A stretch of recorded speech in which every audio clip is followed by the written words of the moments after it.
are you doing here? The way you speak, one might have presumed you were displeased to be in one's presence. Take note, Paimon. You could learn a thing or two about how to respect your elders. Ugh, starting on the elder stuff already, huh? Shouldn't you be back in your cave tinkering away at some kite-related thingamabob or something? What brings you out here? And what's with that huge box next to you? Ah! Paimon gets it. You're here to do some shopping, aren't you? And what of it? The Qixing's decision to integrate Fontanian technology into said kite-flying competition is of no consequence to oneself. Did you expect one to willfully compete against the whimsical trends of worldly sentiment, or perhaps even fall to petty sulking over such? It's not that we think those things exactly. That's just what Mountain Shaper and Mooncarver told us, or Chia something and Ho. Paimon can't be bothered to remember what their aliases were called. Anyway, they went to Liyue Harbor to look for you. They even asked us to pass along their regards if we ran into you. Oh, huh. Tianyin?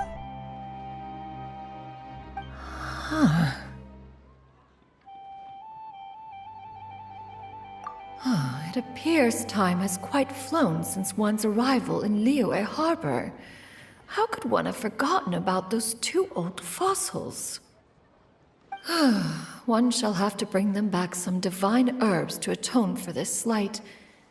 Nay, given that one has ventured all this way to Yilong Wharf, tea would be more advisable. A great thought has illuminated one's mind once again. One is reminded that certain purchases have yet to be made. Perhaps you two could wait here whilst one performs this task. It'll be but a moment. Huh? Wait, here? You really just gonna ditch us here to watch your stuff? Oh, that woman really just does whatever she wants.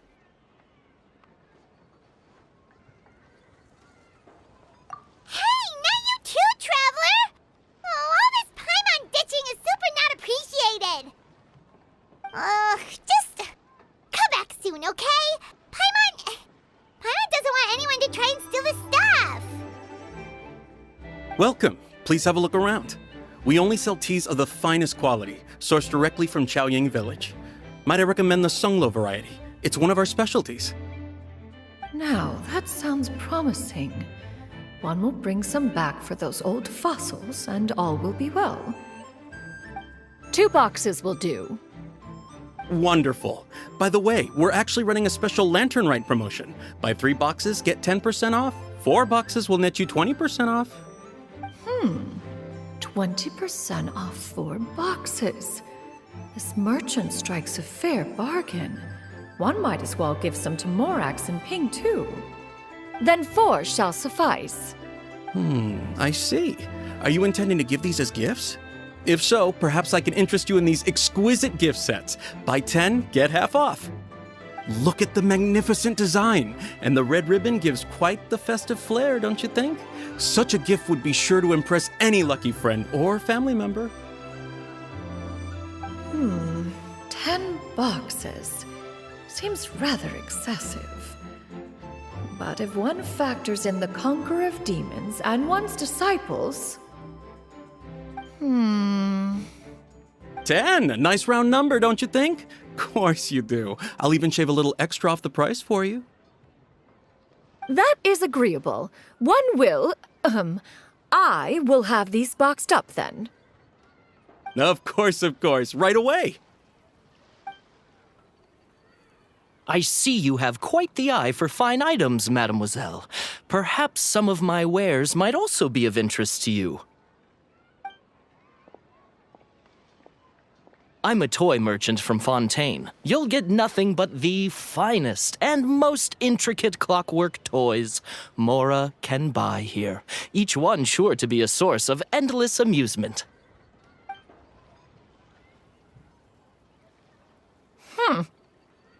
Perhaps you could enlighten me then. When should said amusement be derived? Well, that is, of course, best understood by playing with them yourself. If you could wait just a moment, I can bring one out and give you a demonstration.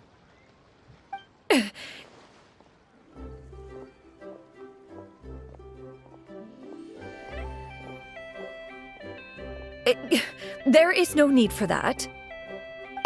Mademoiselle. Give me your newest and finest model, and be sure to package it securely. Ah, of course. Here you go. The instruction manual is... I can do without, thank you.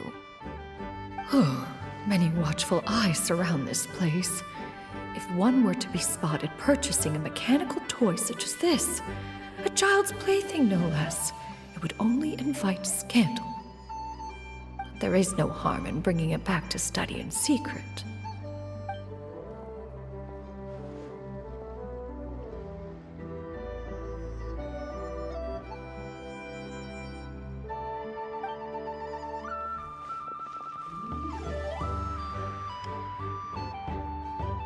Oh, Xianyun, did your shopping go smoothly?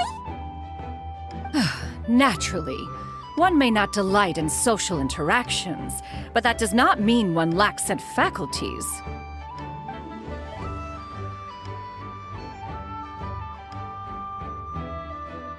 And you two?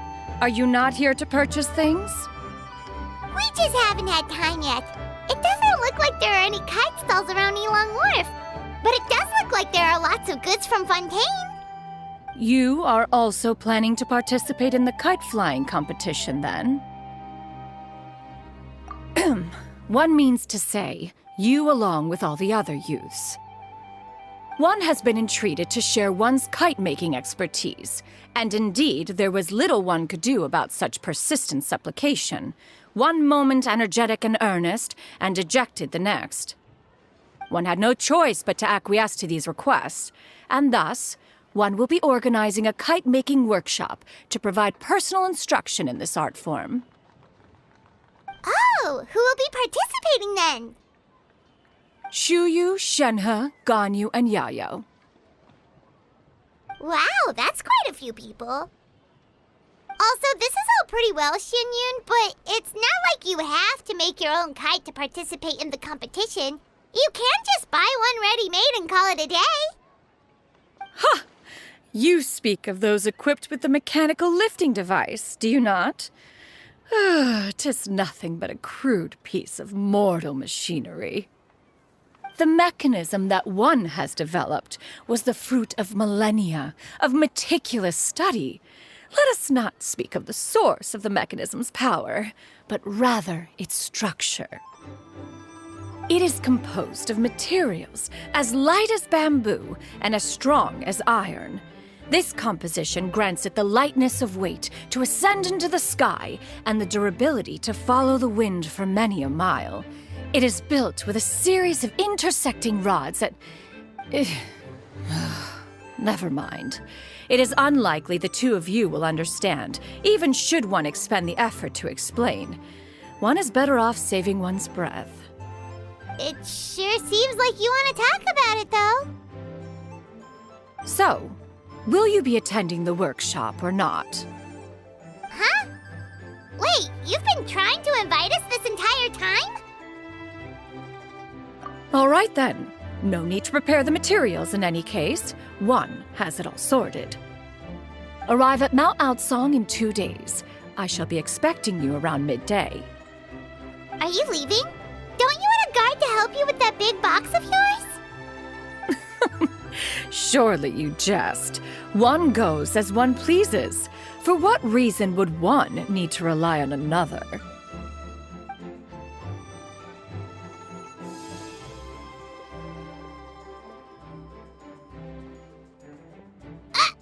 It can float? What kind of invention is that? One calls it the floating toting device. Huh. She seems pretty proud of that one. Look at her walk down the street. She seems so confident, but everyone around her is looking at her all funny. Paimon wonders... never mind. But anyway, that box of hers seems to be full of those mechanical lifty thingamabobs. Not that Paimon was peeking or anything. She just, got a bit unsteady for a second and accidentally brushed the embroidery on top. And wouldn't you know it, all the stuff inside almost came bursting out. Paimon even went out of her way to keep it all together. All Paimon say is that Shenyun sure does try hard to save face. What did she call it again? A crude piece of mortal machinery? Paimon bet she just can't wait to take it apart and see how it's made. Totally. We should probably act like we didn't see anything, though. You know, in consideration of her feelings and all. After all, that is the propriety with which one should comport oneself. When it comes to an elder, right?